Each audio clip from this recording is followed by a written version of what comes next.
So living off grid, you have to get used to living seasonally.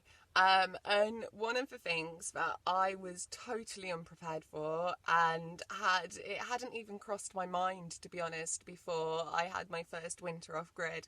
And it took me 3 years of freezing and rapidly running out of power on all my power banks and electronic things to finally ask my friends, is it just me, or is the cold making the batteries go down quicker?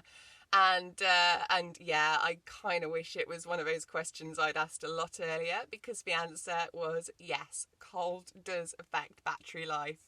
So obviously, off grid, in the winter I've got to be very, very careful, and rather more economical with my solar usage, my electric usage, as it is based on the sun. So winter solstice, the shortest day, the 21st of December. So a month around that is when I will really, really struggle for solar. I originally just had one panel up, and then my awesome friend, the amazing Bloody Pirate, and my go-to DIY girl came, and yeah, they've totally sorted my solar out for me. So I did the extra panel. I say it's broken, but it still puts out 26 volts. So it's done me over the hard winter months. And so this is my solution that I discovered this year, and it has been one of those really, really weirdly life-changing sort of life hack type things that seems so simple. And I am kicking myself for, again, not asking the question about does cold affect batteries, and like figuring this out a bit sooner. But this is my solution. So for the electronic devices that I use, so I'll take, for example, a power pack, and then I've got my good old Kindle e-reader Paperwhite thing. I think I've had this since like 2012. It's lasted me for so long, and it's brilliant for caravan life. I absolutely love reading, and the fact that I can get like so many books in one place, any sort of e-reader, I would definitely recommend. And if SHTF happens, then I would love to be able to carry like thousands of books in my pocket, that I can read as long as I've got some solar energy. So yeah, and yeah, also if SHTF happens, I guess people will start burning books, which will be heartbreaking, but you've got to do what you've got to do to survive, I guess. So yeah, back to the electronic devices preservation in winter.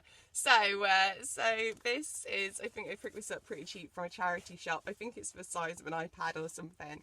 But it's one of those insulated cases, so you can kind of see it's got an insulating layer, which obviously is designed to protect the screen of whatever device that you're putting in it. But it also does act as a really, really good insulating layer, like heat wise as well, and it will protect the things that you put in it. So when I go to bed in the winter and I know it's going to be a cold night, I'll pop in my e-reader, I'll pop in my battery pack, my solar one, which does charge from direct sunlight as well, and I'll pop in a couple of power leads that I'll need, and I keep these all together.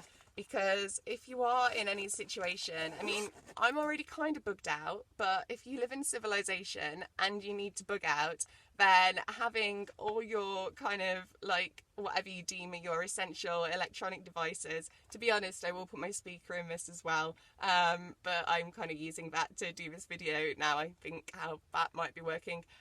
So yeah, you can fit quite a lot in these, and you can get bigger size ones as well. If it's going to be a very, very cold night, or if it's going to be extra chilly, and I'm wanting to keep everything a little bit warmer, then I will. This is my solution. So I wrap it all in a blanket, and then obviously you can see behind me sheepskins. Sheepskins are the best insulating, most comfortable thing to have on your bed. And most people will go to sleep with their phone on their bedside table. If you do that off-grid in winter, if your phone is charged 100%, then by the time you wake up, you'll be lucky if you've got 30, that will rapidly disappear to zero. And if you've not kept everything warm, all your power banks will be completely empty. You'll not be able to charge it, and you won't have any solar because it'll be the middle of winter and no sunlight. So that's the situation that I've ended up in. And yeah, this is, like I say, this is my solution. This is me preparing for it to not happen again. So underneath my sheepskins, I will put my huge bedroll thingy of wonderfulness back, and that is all my electronic devices safely stored and kept warm. And I really have noticed the difference on the battery life with the power packs. If I left one out on the side, if I left one, say, like behind me on the shelf here, then if it was 100% charged for like 4 lights coming up on it, then it would be on a freezing night if we got to like -2, -3, which I know for anyone who's watching from colder climates, that sounds pretty warm, but I am a total wimp for heat. I have said this before. Full respect to anyone that is living off grid in places where it's absolutely freezing all the time. I like to think I could do it, but yeah, I'm really glad I've not had to. So if I left it out there, then yeah, the battery would instantly be going. But the difference that I've noticed, I'll now turn my phone on in the morning and it will still be exactly the same charge as I left it on the night before. And I say, for extra cold nights, I have snuck a hot water bottle in there, but that is also kind of like where the dog likes to snuggle up. So that's a little bit for Alfie as well. So that's my tips for winterizing your electronics if you're bugging out or off grid.